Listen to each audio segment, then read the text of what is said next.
99% of your potential customers. Great. Kevin, you want to add to that? Yeah, I mean, my comments are largely going to echo what Peter just said. You know, again, if I understand the question, you know, it's about building a company first in Hungary. And, you know, to me, that means several things. It means that the company is probably cash flowing already, right? You have enough money that's coming in to pay your employees, cover your expenses, and there's some form of stabilization in the company. So then, you know, that's step number one. And then it is then taking that outside of Hungary, right? A country, the population of, 9, 10 million individuals. It's decreasing from time to time. That's why I say 9 to 10. I'm not sure what the exact number is today. So, your business must, address the needs of people outside of Hungary, right? It needs to be based off of more than, kolbas and paprika and palinka and things like that, things that are more native and, to Hungary. So if you can have an IT company or a biotech company, or if you can engineer a widget or a wadget that, can be used by, goes back again to this market assessment I'm talking about. Is it going to be 1 million people, 2 million people, 3 million people that could, need it, use it, and probably should, right? Should sort of humankind, use this product or service? Then yes, it is possible. If you then, this is where it does get tricky. I believe in, the tenacity, and I believe in, overcoming fears. I think we're probably two people who could take this bottle of water and go over there and sit in the corner and have the conversation with a bottle of water. We don't have those fears. So, we can do a better job here of importing the optimism and teaching people how to talk and present themselves and try to get the doors open. But at some point, starting the company here, and again, this is my perspective. I want to start companies here. I want to see companies start here in Hungary that then are open to the larger world, but I don't want those companies leaving Hungary, right? So at some point, we're going to have to address capital, right? Me taking a product or starting a company here and getting it stable, and then going to the UK for that meeting. We finally got that meeting we wanted. And the conversation now begins to turn just overnight from, I created a 50-person company here in Hungary, I go to the UK and have a great meeting. Next thing you know, they're going to invest a little bit of money and I'm left with 10 employees in Hungary. That's not really what I've been interested in spending, the past 10 years here in Hungary. So you can start things in Hungary here. You can expose them to the larger world out there.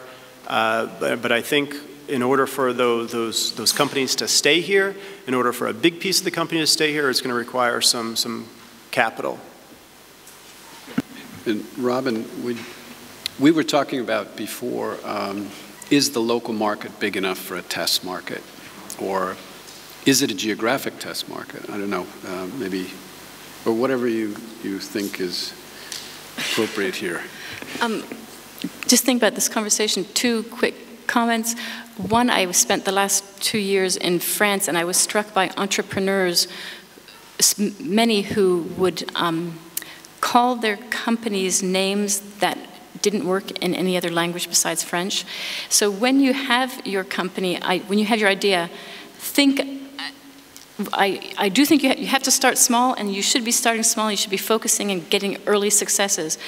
But your vision should be much larger. So when you're just doing things like naming your company, make sure that you've named it something that could be a global company. So that's one. And then on a totally different piece, this a part of fear of failure. I look back at what I have done in the last 20 years and where successes have come from, and the failures I've forgotten, is that there's lots of things that you can try without anyone actually knowing that you failed. And so I have in my life sent emails to many preposterous people. And some fraction of those come back very positive, and I've been able to pursue them. And the ones that don't come back, I have, not only do I not tell people, I don't remember them myself. But so there's a lot of things that you can try and that you should start, that you don't ever have to tell anyone about the failure. So definitely, positively be taking those steps. But I do want you to take risks, but there's just some things that you can take a risk and no one has to know except for yourself. So nothing ventured, nothing gained. Definitely take those first steps, that first step. And if it doesn't work, who cares? Move on. Okay, thank you. Let's move on to the next question, and then that is, how should an entrepreneur deal with his or her investors, angel VC or family friends? There's a related question here that came, should I consider bootstrapping, or should I guess, invest all my money? It's kind of related. I'll just throw it out in the interest of time. Robin, do you want to continue? Yeah. Since I mostly talk to entrepreneurs in the US, you might not be able to relate to this, but in the US at the business schools, everyone thinks that they are the best company if they got money from the most fancy venture fund. And I want to tell them that's not success. Success would be having your billion-dollar company bootstrapped and you own the entire thing. So your first and best source is revenue. Can you build it yourself? And the only reason not to build it yourself is that some competitor is going to go faster than you, or that you need a lot of money to make it going. So with Zipcar, there was no way I could make the technology investment myself. So I absolutely had to go and get venture money. But your first instinct, if you can, should absolutely be to do it without getting outside capital. Because if you can own it, that is much better. You have control over the entire course of it. But that isn't possible for all companies. Depends what you want to do. But this question that if you can bootstrap it, better. And the longer you can bootstrap it, the higher valuation that you will get from a venture fund. So the longer you can go appropriately in your market, you want to do that. Great. So you have to assess whether you need the money or not, I guess is the real issue. Well, everyone thinks they need the money. You're always thinking you need the money. But if you can do it without, that is much, much better. As I pointed out in my thing, it's ridiculous to think that I could launch the company that I launched with so little money. So you use all your favors, you get every friend you have, you use other people's excess capacity that doesn't cost you anything, and you go as far as you can. And dealing on a governance, or rather a communication with investors, is that helpful? I feel like I want to leave this to Peter. You're supposed to create a long-term, it takes a long time to build a relationship. So in this most recent company that I'm building, called Venium, which is a vehicle communications company, we have talked to several venture funds early, and we're keeping them in the loop as we progress along, but we're not ready to get venture capital money because I want to build the company more, and if I can build it and never have to go to them, that would be my preference. But in the meantime, it does take a long time to build that relationship and to get them interested, that there's this following. And just as I say that, there's this one piece I remember over time, is that while you're having those conversations, and even while you're having conversations with your friends, and particularly in a small city like Budapest, in a small country like Budapest, you have to keep in mind that everybody knows everybody in the end of the day. So while I've told you to be intellectually honest and to know your failures, make sure that you're not sharing any of your failures with anyone outside of your very closest set of advisors. Because I was always surprised when I would be having a conversation, or then a week later, it turns out that people knew each other, and they actually resulted positively for me when I was raising capital. But I thought, when it happened, I thought, wow, I had no idea that they were friends, or they knew each other, or they were talking. And good thing I happened to say only good. I have to only speak positively about my company, because I could have said otherwise. So just remember that it's a very small community.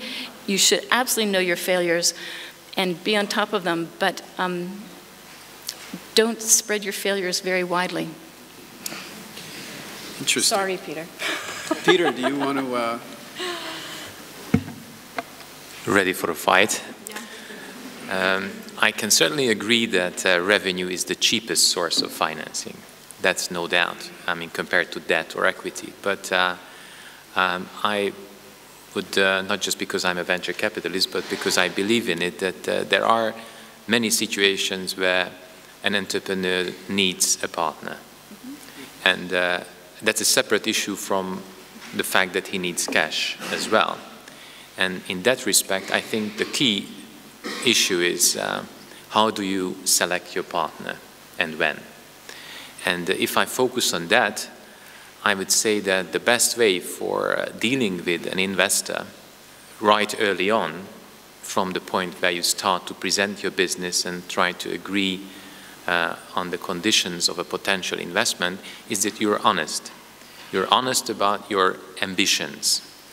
And I think these are very important things, because at a certain point you will look at legal contracts, which are very important, but they just all aim to put your ambitions and your partner's ambitions in writing so that you remember.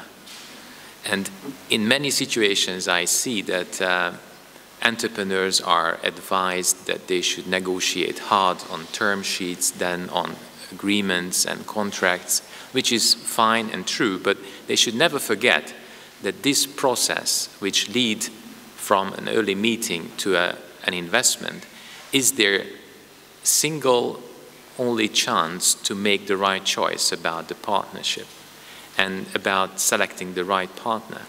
And the whole dance of a term sheet negotiation is nothing more than